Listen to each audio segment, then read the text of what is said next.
Hey, what's up my friends? Welcome to my YouTube channel. My name is Victor and today I'm going to share with you 5 things you should know about this upcoming full moon on March 31st, 2018. Real quick before I get into that, if you're new to my channel, I just want to say welcome. It's great to have you here. And if you are going through this spiritual awakening process that I'm always talking about, that I created a free MP3 guided meditation that will help you with a lot of the different symptoms. It's free. It's in the description box below of all my videos. You can check it out if you'd like. And I will go ahead now and get into the video.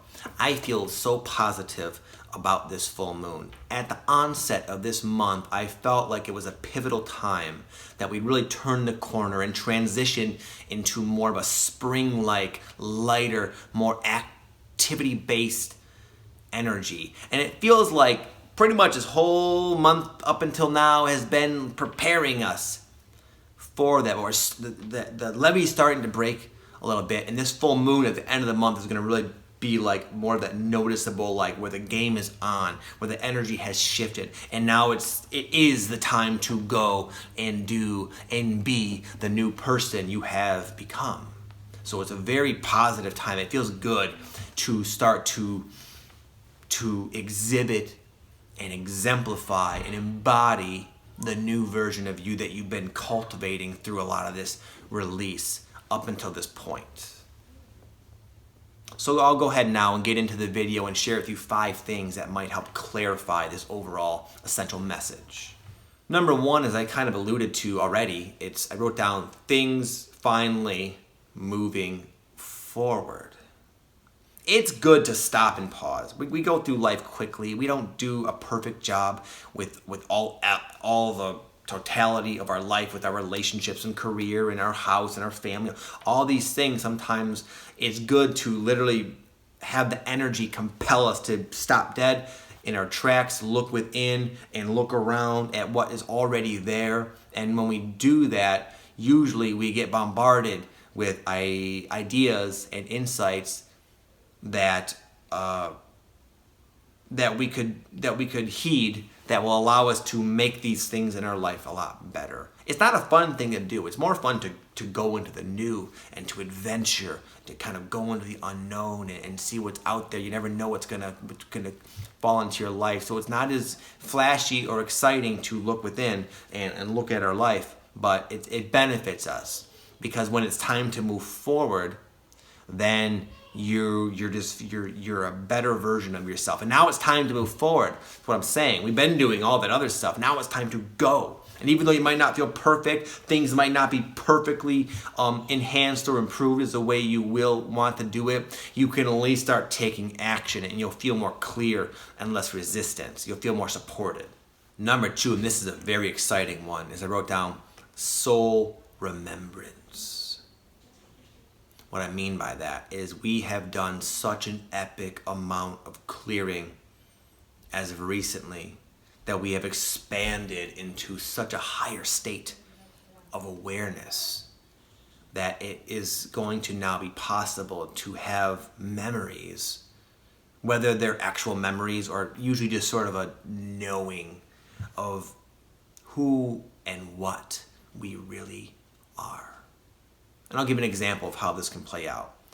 The other night I had a dream, and within the dream I had this epiphany, and I realized that we, like me and you, everybody, are literally part of the earth. Like the earth is a tree and wind and water and sky and us, where it's all one thing, and there's all this movement, but we are part of that dance that is earth. And of course, that's a lot of the sages will say very similar things. You listen to Alan Watts, he talks about it, many other people too, of course, as well. But in the dream, I knew that. It wasn't just an intellectual understanding. It was something I felt and remembered. And it was like, wow. That's so comforting to know that.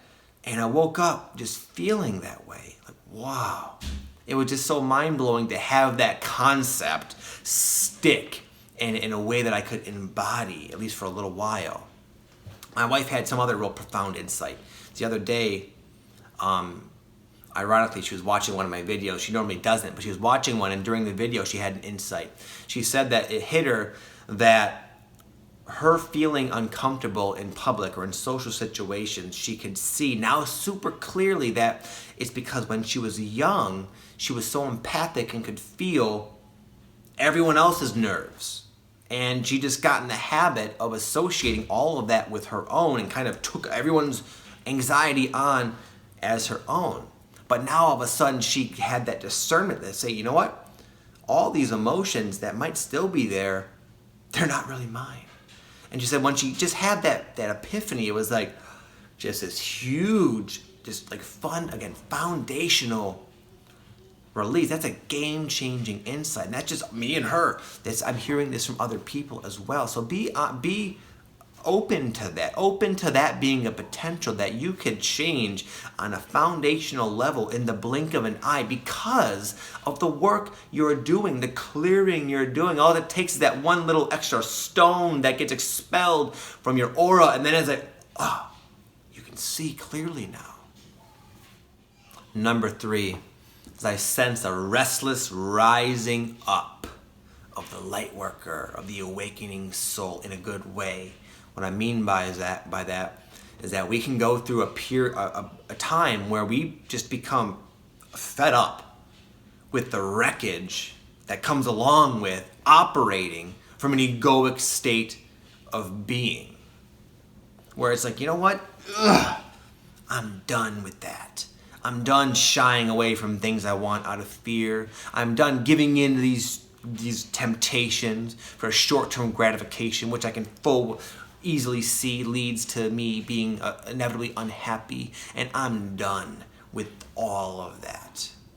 So if you find yourself embodying a new level of dedication and personal conviction, then roll with it. Sometimes we can even doubt that, where we feel like inspired to change. And we can feel it on all levels in our body and know it's possible. But then it's still possible to allow that monkey mind to say, I don't know, you tried this before, you always fail. It's not going to happen. Just sit back, buddy. It's not for you. No, it's not. It's a time to ignore that, to shut that, tune that out, and to go and act from your feelings. Your intuition is going to be the most accurate source of where to go in life than anything right now. The mind cannot really be trusted in most cases. And oftentimes, because we are able to embody these states of being that are new to us, that the mind can get loudly triggered and sort of have a backlash and is constantly trying to suppress us. But let that determination override the habits, the conditioning of the egoic mind, because you are more powerful than it, quite frankly. Number 4, again, due to the clearing, due to the fact that you are now embodying a fuller state of your true self, you might find that you are more resourceful. What I mean by that, and this goes back to a Tony Robbins quote, he always says, because he helps people sometimes start up a new business. And a lot of people say, I don't have any resources. I need resources. I need money. I need this. I need that. He said, no, you don't need resources. You need to be resourceful. And I take that as a metaphor for all things in life. Not necessarily resources, but with whatever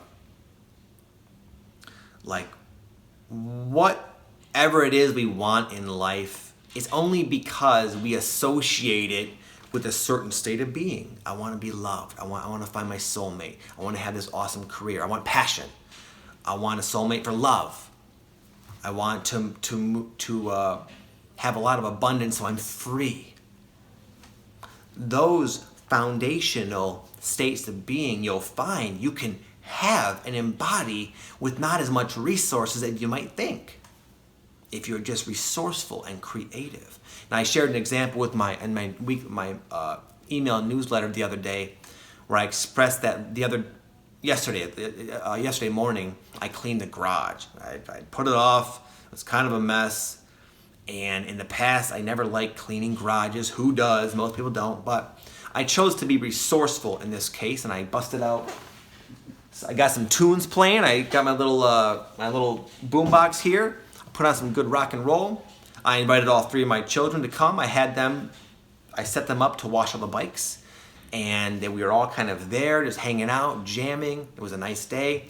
And I took typically a drudgerous kind of activity and made it so fun. It was literally fun, and we were laughing, and it was a beautiful bonding experience. And it didn't depend on fun, excitement, and bonding. We didn't need to be on vacation at the Atlantis Hotel in the Bahamas. No, we were in my garage cleaning because of a choice to experience it differently. And the more awake you become, the more enlightened you become, the more released you become from the bondage of your past, the more this becomes commonplace and natural to you. Your soul is naturally like that. It'll naturally take any situation and extract a positive overall experience from it. So you might find that is easier to do. And if you haven't been doing it, then I would just suggest give it a try. You probably can do that a lot better than you might think. Number 5, and this might start to happen closer to the full moon, but you might find yourself with big ideas, lofty goals that on an emotional level you resonate with and click with.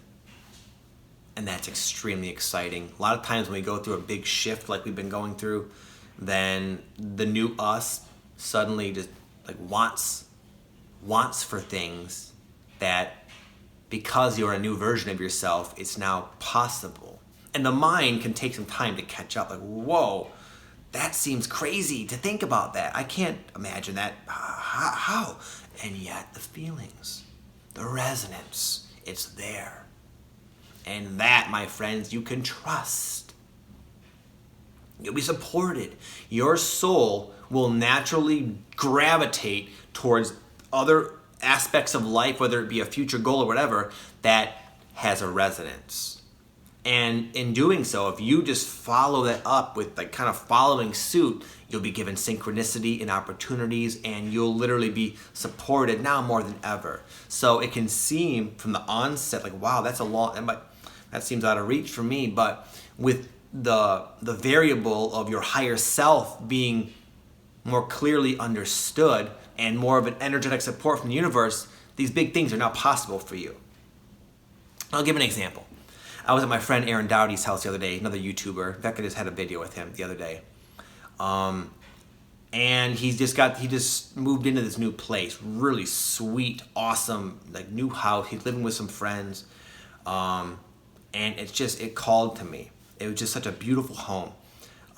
It just got me thinking about like, wow, I really like this area. I like this style of house. It'd be nice to have this one day, but it's a little bit ways away from me. I probably couldn't do it anytime too soon. But then I walk into his room and he's got this like thumbnail. He creates YouTube videos too. And he has this thumbnail up and it says in bold letters, easier than you think. And behind him, ironically, is his big house. I don't know what the video is even about, but it just spoke to me. Easier than you think, Victor. I know you have this big idea to live in a nice big home like this, and it might seem a little out of reach in the moment, but it's easier than you think. And even that synchronicity had a strong resonance with me. Okay? So that's kind of an example of what I mean. Anyways, my friends, I feel good. I feel great about this time. I hope you guys do too. I wanted to say thank you for your support and all the congratulations you guys gave me for my 100,000 subscribers I just hit the other day. Thank you. It's exciting. But as I said in the previous video, my work's not done. I'm not going anywhere. I feel more linked to the overall mission of my life than little milestones that are going to come here and there. It's not important to me. What's important is you and me and what we're doing. So thank you, because I couldn't do me without you. All right? Have an amazing day, my friends. Speak to you very soon. Peace.